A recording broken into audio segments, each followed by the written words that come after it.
Hello.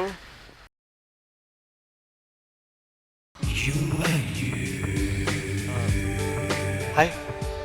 आप माफ कीजिएगा, उस दिन मेरी वजह से वो गलत फहमी। अरे नहीं नहीं नहीं, एक्चुअली सॉरी की कोई ज़रूरत नहीं है। वो जस्सू बहन मुझे एक्सप्लेनेशन दे चुकी हैं। सच कहूँ तो अच्छा ही हुआ उस दिन मैं गलती से यहाँ चला आया। अब जो मिल गई, I mean, आप सब लोग जो मिल गए ना, बहुत ही अच्छा परिवार है आपका। बहुत अच्छा लगा सब लोगों से मिलके। बारिश आने की छोटी सी बात को अवसर बना के खुशी मनाना कितनी बड़ी बात है ना।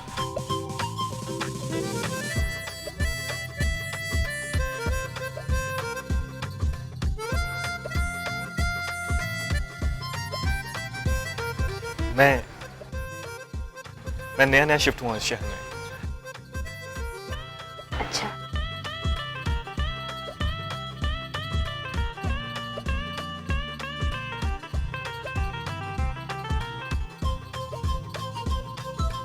मैं चलूं?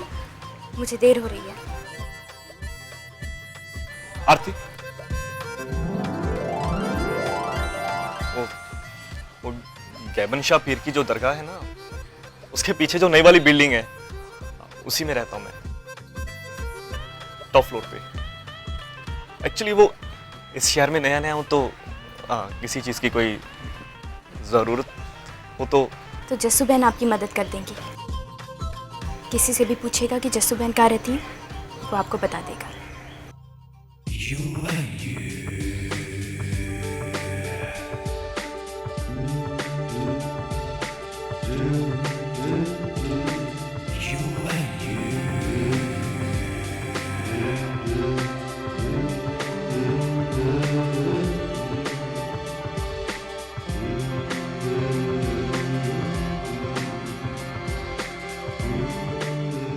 आरती को कहाँ भेज दिया दही लाने? अभी तक आई नहीं वो। आती हूँ मासी। ए गीता, जरा जोर लगा के दबा। भाभी, दही। ए दही गया तेल लेने। आरती आ, बैठ इधर। ए गीता, अब इसके पैर दबा दे। जी मासी। अरे थक गई होगी तू। आ बैठ बैठ। क्या? हाँ? बैठ, पैर दबा ले थोड़े। मासी आपने क्या? बैठी ना आरती। अरे नहीं नहीं भाभी, आप उठिए। अरे आपके पैर दबा दूंगी तो छोटी थोड़ी ना हो जाऊंगी। वो बात नहीं है भाभी। अगर मेरे पैर सच में दर्द कर रहे होते तो आपको हक से कहती, लेकिन मेरे पैर दर्द ही नहीं कर रहे हैं। तुझे ज्यादा मालूम या मुझे? ए आशीष, जरा भाभी के लिए पेट दर्द की दवाई लाना। भाभी खा लीजिएगा।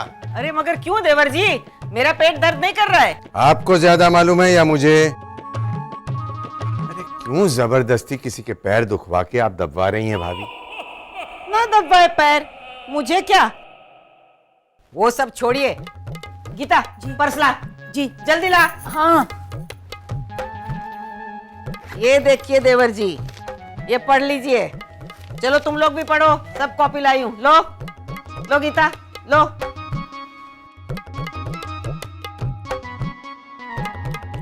इसमें मैंने सारी बहुओं को बराबर की जिम्मेदारियां बांटी है। ये नहीं कि जसूबेन की बहू पौधों में पानी डालने जैसा आसान काम करे और मेरी बहू आलू पराठा बनाने जैसा मेहनत का काम करे। सब बराबर। लेकिन ये क्या है भाभी? ये सारे भाइयों के काम और उनकी जिम्मेदारियों का लिस्ट है। लेकिन ये क्या लिखा है कि सभी भाइयों को अपने फैमिली मेंबर के हिसाब से हर महीने पर हेड 2000 रुपए देने पड़ेंगे? और नहीं तो क्या। दिन दहाड़े घर में अन्याय होता आ रहा है। मेरा धर्मेश बेचारा फूल की दुकान और अखाड़ा चलाकर घर में पैसे देता है। जयेश ने भी अभी घर की मरम्मत के लिए 20,000 दिए। अरे लेकिन भाभी, वो अखाड़ा और फूल की दुकान बाप दादा के जमाने से है, फैमिली प्रॉपर्टी है वो। हाँ, लेकिन उसे चलाता तो अकेला मेरा धर्मेश ही है ना। और देखिए देवर जी, मैंने उसमें चीटिंग नहीं की है। लिखा है कि धर्मेश मेरा, चिराग का, आरती का और खुद का मिलाकर 8,000 रुपये देगा। और चंदू, पिनाकिन, आशीष, पुष्पा और अपना खुद का मिलाकर 8,000 रुपया देगा। गीता जी चने दे। जी। और जाह्नवी, आरती, मैंने गीता से कहा। जाह्नवी लंदन में पढ़ रही है, इसके लिए उसके 2,000 नहीं गिने हैं मैंने। शैलेश 8,000 देगा, जयेश अपने और पारुल के 4,000 देगा, और राजू, गीता, केदार और खुद का मिलाकर 6,000 देगा। बाकी सबका तो ठीक है भाभी, लेकिन आप जानती हैं कि राजू 6,000 रुपए नहीं दे पाएगा। फिर भी आपने राजू को अगर अपने ही हिसाब से चलना था तो मुझे रात दिया ही क्यों? अरे मैंने सबके भले के लिए कुछ कायदे कानून बनाए हैं, और कायदे कानून सबके लिए एक ही होते हैं।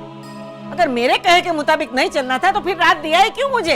ए जसुबेन, देख क्या बगावत हो रही है। अरे बगावत नहीं कर रहा हूं, मैं पूछ रहा हूं। मगर क्यों? कायदा एक बार बना तो बना। ए जसुबेन, जसुबेन को बुलाने की जरूरत नहीं है, सब देंगे आपको 2,000 रुपए बस। अरे सुनो सब लोग, जैसे भाभी चाहती है ना वैसे देंगे सब लोग 2,000 रुपए। खुश? जसुबेन ने हाँ कहा, पर जसुबेन मान कैसे गई इस बात के लिए? इसके अलावा उनके पास चारा ही क्या था?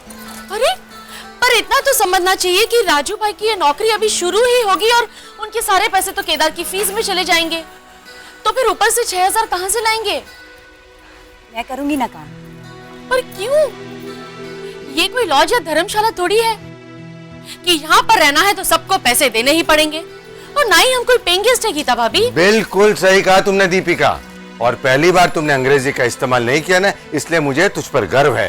पापा मैं इतनी हैरान हूँ बड़ी सासू माँ की बात सुनकर कि अंग्रेजी में कुछ बोलने के लिए शब्द ही नहीं मिल रहे हैं। अच्छा है, ऐसे ही हैरान रहे। गीता जी ये रख ले, मेरी और जसुबेन की तरफ से 10,000 रुपए। नहीं पापा। नहीं, तुम कुछ नहीं कहोगी गीता। भाभी ने राजू को फंसाने के लिए ऐसा कहा है ना, मैं भी देखता हूँ कैसे फंसाती है। रख लो। ओफो, आपका पारा अभी तक ऊपर चढ़ा हुआ है। अरे जसुबेन, तुमने हाँ क्यों कही भाभी को इस बात के लिए? पहले आप अपना दिमाग ठंडा कीजिए। आपका ये रूप देखकर भाभी दौड़ी दौड़ी मेरे पास आ गई। पापा आप हमेशा इसी तरह रहना, ताकि बड़ी सासू माँ थोड़ी तो कंट्रोल में रहेंगी। वो अपने आप कंट्रोल में आ जाएगी। तुम सब इतना परेशान क्यों हो रहे हो? अरे क्योंकि वो करती है ऐसा, है ना। कल को तो वो खाने पर टैक्स लगा देगी कि तू इतना खाता है तो इतना पैसा ज्यादा दे, और राजू को सताने के लिए वो जानबूझकर ऐसा करेगी क्योंकि उसकी खुराक ज्यादा है ना। ये कोई तरीका है जसुबेन घर चलाने का? जसुबेन, एक बात कहूं बड़ी सासू माँ के बारे में, प्लीज बुरा मत मानिएगा। बड़ी सासू माँ लाख कोशिश कर ले, लेकिन जसुबेन नहीं बन सकती। हाँ, ऐसी बात नहीं है।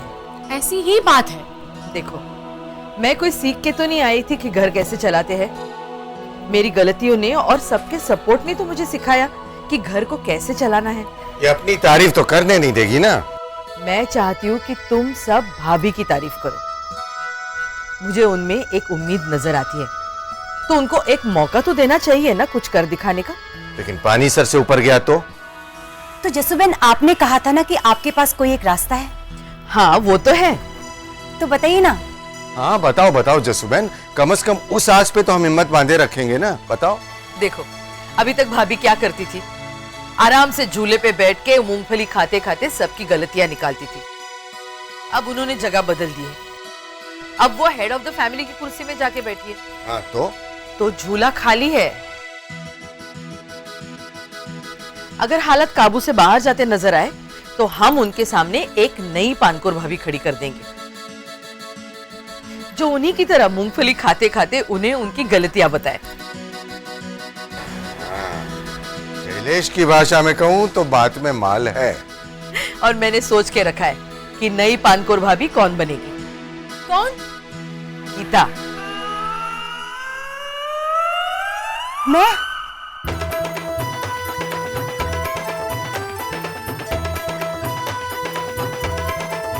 हाँ, आज तक पानकोर भाभी परछाई बनकर तेरे पीछे पड़ी रहती थी, तो उनकी परछाई तुझसे बेहतर और कौन बन सकता है। तैयार रहना, वक्त आने पर पानकोर भाभी तो तुझे ही बनना पड़ेगा।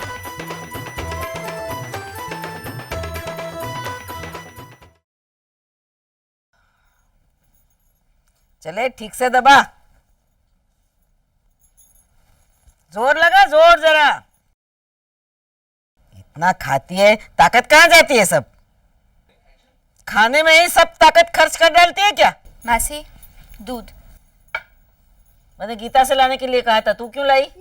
गीता भाभी अपने सिलाई बुनाई का काम कर रही है। आज कुछ ज्यादा ही काम आ गया उनके पास। सब दिखावा है, दिखावा। देवर जी ने पॉलिटिक्स करके उसके हिस्से के पैसे तो दे दिए मुझे, तो अब उसको क्या जरूरत है काम करने की। इस बार बापा ने दिए, लेकिन अगली बार तो भाभी को ही देने पड़ेंगे ना। अगली बार और कोई दे देगा।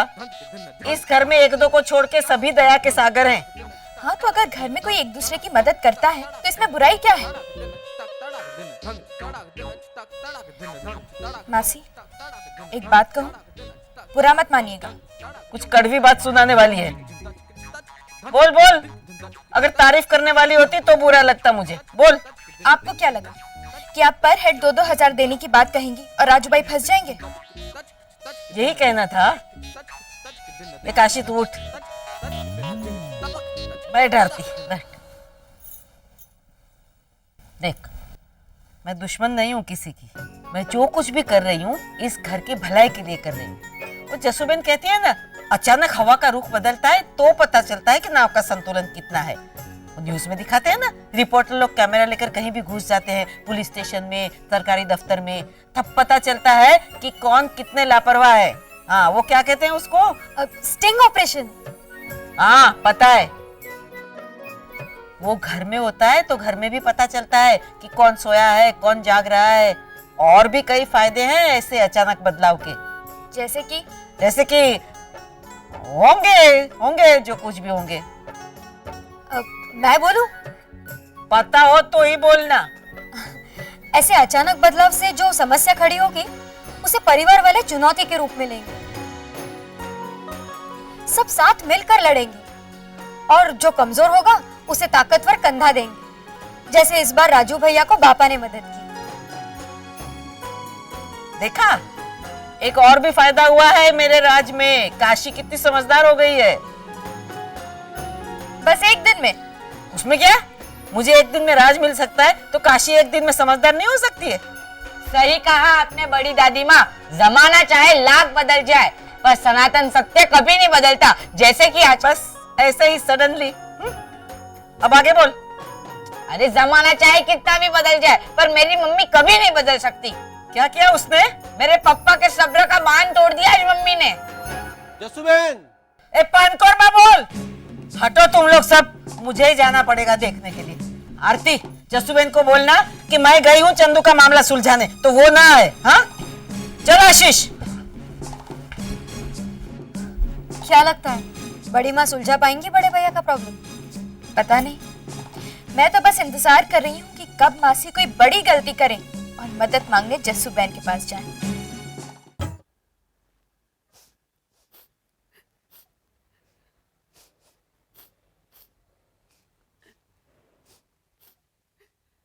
तू मेरी नकल उतार रही है?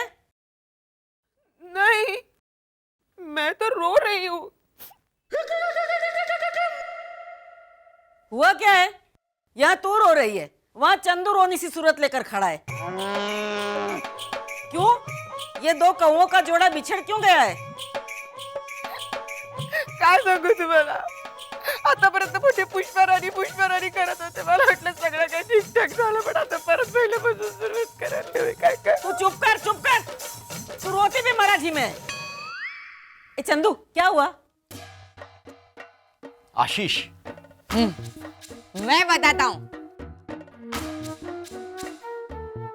बड़ी दादी माँ, आप कब से यूं कर रही है ना, वो लहसुन की चटनी की वो है. लहसुन की चटनी? मुझे किसी ने नहीं दिखाने में लहसुन की चटनी. मेरा राज और मुझसे भेदभाव. अरे जसुबेन, ए जसु, नहीं, जसुबेन नहीं, पानकोरबा. तू बता, लहसुन की चटनी का क्या? लहसुन की चटनी कहाँ है यहाँ पर?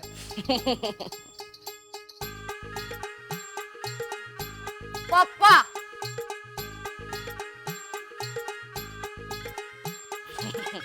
पप्पा के जूतों पर. मम्मी ने लहसुन की चटनी पप्पा के जूतों पे लगा. दुश्मन है ये मेरा दुश्मन. 5 बार मुझे सुना कि तुम्हारा जी नहीं भरा क्या. जाके ये खबर जाके ना रेडियो पे दे आजा. साड़ी नहीं, फटके से कर. तेरे कारनामे एक दिन रेडियो पे तो क्या टीवी पर आएंगे. तूने चंदू के जूतों पर लहसुन की चटनी लगाई? हाँ, तो इन्होंने भी गाली देकर पूरा हिसाब बराबर कर दिया ना। गाली? चंदू, माना की वजह है, पर पत्नी को तूने गाली दी? गाली नहीं बड़ी माँ, आप शब्द कहिए। गाली तो निम्न कोटि के प्राणी देते हैं। मैंने तो उसे निखट्टू कहा तो क्या करता, जरा सोचिए। जूतों में लहसुन की चटनी। जहाँ पुष्पा की बात आती है ना, वहां मैं कुछ भी मानने के लिए तैयार हूँ। याद है एक बार घर में पिज्जा बना था तो इसने चीज की जगह पे साबुन को कद्दूकस करके डाला था, और आरती के सर में एक बार तेल की जगह पे फिनाइल डाला था उसने, फिनाइल। ऐसे नहीं बोलो ना, कहाँ बड़ी सासू माँ, फिनाइल तो मैंने रोटी पे लगाया था घी समझकर। आरती बहन के सर पे तो मैंने खीर डाली थी। देखा, एक से बढ़कर एक। कुंवारी लड़की के सर पे चावल गिरना मतलब। बस बस, तेरा शगुन अपशगुन तेरे पास रख, मुद्दे पे आओ। मैं आता हूँ। मम्मी, आप ऐसा कैसे कर सकती हो? महान आदरणीय प्राध्यापक, कविवर प्राध्यापक, ये जूतों पर लहसुन की चटनी, जिनके जूतों की किचुड़ किचुड़ सुनकर जो हाथ सलामी भरते थे, आज इसकी मुंह की वजह से वही हाथ यहाँ की बजाय यहाँ आ जाए। यही आप चाहती हो ना मम्मी? पप्पा, अब कोई मुझे बताएगा कि जूतों पर लहसुन की चटनी कैसे आई? अब आइए, यहाँ आराम से बैठिए, मैं आपको बताती हूँ। आराम से बैठी मतलब तू पूरा ग्रंथ सुनाने वाली है? चल, लहसुन की चटनी जूते पे कैसे आई वो छोड़, तू आगे बोल। वो बड़ी सासू माँ, अब गोंदड़ हो गया तो हो गया ना। अभी भाषा भाषा। तेरी बात सही है चंदू, पुष्पा ने गलती की है। अब आगे से ऐसी गलतियां ना करे, इसके लिए क्या करना है वो मैंने तय कर लिया है। पुष्पा, अब आगे से तूने भाषा में कोई भी गलती की तो तुझे 100 रुपया जुर्माना। अय्या, और अगर कोई भी चीज छोटी से छोटी गिराई या फेंकी तो 200 रुपया जुर्माना। हाँ, कुछ लोग सजा के डर के बिना सुधरते नहीं। आशीष, तू ध्यान रखेगा पुष्पा पे। मैं? हाँ, पुष्पा की गलतियों से जो रकम जमा होगी उसमें से 10% तेरा। अब तो मैं बराबर ध्यान रखूंगा। और क्यों? भाषा भाषा। 100 रुपया जुर्माना। तेरी सजा शुरू होती है अब। आएगा देवा।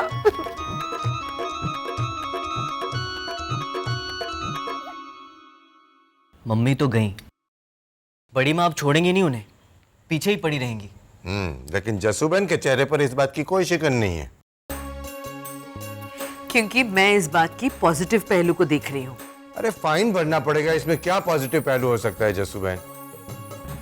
हो सकता है शायद पुष्पा इम्प्रूव हो जाए, क्योंकि वो जानती है कि एक बार भाभी ने कह दिया मतलब भाभी उसके पीछे हाथ धोकर पड़ जाएगी। अगर पुष्पा ने पैसे नहीं दिए तो भाभी उसके गहने ले लेगी। सजा का डर कभी कभी बहुत काम आता है। पर यहाँ उल्टा हो रहा है जसूबेन, पता है मम्मी ने अपने कबर्ड में से सारे जमा किए हुए पैसे निकाल के रखे हैं कि अगर गलती हो गई तो जाकर दे दूंगी। अरे वो तो बैंक से भी निकालने वाली है। अच्छा पता है सुबह क्या हुआ?